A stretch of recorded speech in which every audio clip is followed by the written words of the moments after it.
আসসালামু আলাইকুম। যদি হাতে ৫টা মিনিট সময় থাকে তাহলে এই কথাগুলো শুনে যাবেন। পুরা ওয়াজটা শোনার পরে আমি এতটুকুই আমার কলিজায় আঘাত করেছে এই কথাগুলো হুজুরের। তো অবশ্যই যদি সময় থাকে তাহলে নবীজির মৃত্যুর যে ঘটনাটি ছিল সেই সময়ের ঘটনা এই বর্ণনায় হয়েছে। তাহলে অবশ্যই আপনারা যদি সময় থাকেন শুনে যাবেন, ইনশাআল্লাহ ভালো লাগবে আপনাদের। নবীদের বৈশিষ্ট্য হচ্ছে নবীরা যেখানে মারা যায় ওখানেই কবর দিতে হয়। জানেন এটা? বিষ্ণু ইসলাম মারা গিয়েছিলেন আম্মাজান আয়েশা রাদিয়াল্লাহু তাআলার ঘরে, ফলে ওখানে বিষ্ণু ইসলামের কবর রয়েছে, ওখানেই কবর। এবং ওই কবর দেওয়ার পরেই ওই কবর দেওয়া ঘরের ভিতরে আম্মাজান আয়েশা যতদিন আয়েশা রাদিয়াল্লাহু তাআলা যতদিন বেঁচে ছিলেন ওখানেই ছিলেন কবরের পাশে। এরপর বাবা মারা গেলেন আবু বকর, বিষ্ণু ইসলামের পাশে কবর দেয়া হলো, বাবা আর স্বামীর পাশেই থাকলেন। এরপর ওমরে ফারুক মারা গেলেন, ওনারও কবর দেয়া হয়ে। কিন্তু এখন তো আর বাবা আর স্বামীর সাথে পর্দা নেই, পর্দা আছে, তো তখন তিনি ঘরটা হয়ে গেছে ছোট, 3টা কবরে অনেক জায়গা স্পেস নিয়ে গেছে। এখন অল্প একটু জায়গা পর্দা টাঙিয়ে দিলেন ওমরে ফারুকের সাথে পর্দা হিসেবে, ছোট্ট একটা জায়গায় যতদিন বেঁচে ছিলেন ওখানটাতেই ছিলেন। ওমরে ফারুক যখন আমিরুল মুমিনিন খলিফা, তখন ছেলে আব্দুল্লাহকে পাঠিয়েছিলেন যে যাও একটা অনুমতি আগে থেকে নিয়ে রাখো আম্মাজান আয়েশার কাছ থেকে, যেহেতু ঘরটা ওনাকে বলে রাখো যে আমি মারা গেলে যেন আমার 2 বন্ধু মুহাম্মদ সাল্লাল্লাহু আলাইহি ওয়াসাল্লাম এবং আবু বকরের পাশে যেন কবর দেয়। আব্দুল্লাহ এসে বলল, আব্বা জান তো এই পয়গাম পাঠিয়েছেন। আয়েশা রাদিয়াল্লাহু আনহা বললেন, আমার খুব ইচ্ছা ছিল আমি আমার স্বামী এবং বাবার পাশে শোব, কিন্তু আমিরুল মুমিনিন যখন চেয়েছেন এটাকে আমি ফিরিয়ে দিতে পারি না। ঠিক আছে যাও, তোমার আব্বাকে বলো তোমার আব্বাই শোবেন ওই জায়গায়।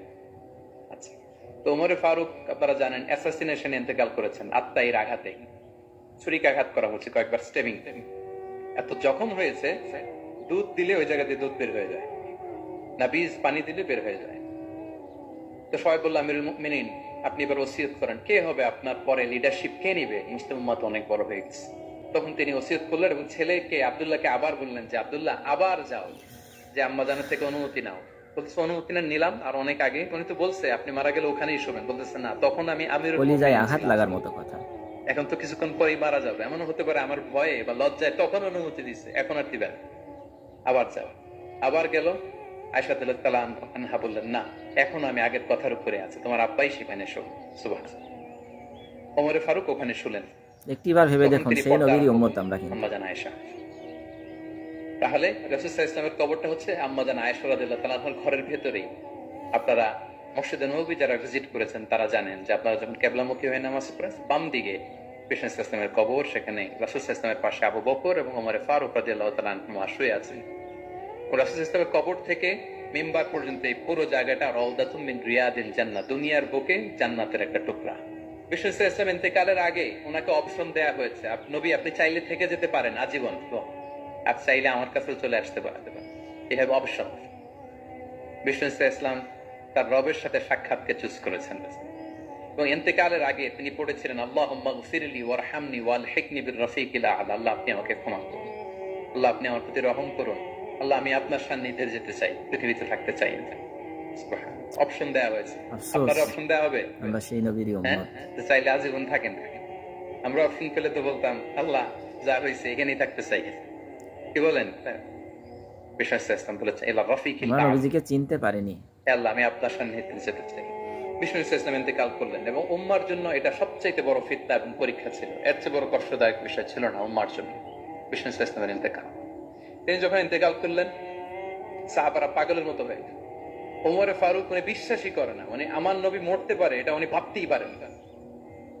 উনি নাঙ্গা তলোয়ার বের করে বলতে আরম্ভ করলেন, যে বলবে মোহাম্মদ মারা গিয়েছেন তার গর্দান উড়িয়ে ফেলুন। পরিস্থিতি অত্যন্ত ভয়ঙ্কর। আবু বকর রাদিয়াল্লাহু তাআলা আনহু তিনি আয়াত তেলাওয়াত করলেন, ওমা মুহাম্মাদুন ইল্লা রাসূল ক্বাদ খালাত মিন ক্বাবলিহির রুসুল, মুহাম্মদ রাসূল ছাড়া কিছু নন, তার আগে অনেক রাসূল চলে গেছে, তিনি যদি মারা যায় বা শহীদ হয় তোমরা কি আবার আগের কুফরিতে ফিরে যাবে? এই আয়াত যখন তেলাওয়াত করলেন ওমরে ফারুক হাঁটু গেড়ে বসলেন। তিনি বললেন, এই আয়াত তো আমি আগেও জানতাম, অনেক তেলাওয়াত করেছি, কিন্তু আমার মনে হলো এই মাত্র আয়াতটা নতুন করে শুনলাম, এই মাত্রই বোধহয় কোরআনের আয়াতটা নাজিল হয়েছে। সাকিফায়ে বনু সাঈদার মধ্যে সবাই বসে আবু বকর রাদিয়াল্লাহু তাআলা আনহুকে খলিফা হিসেবে নির্বাচিত করা হলো।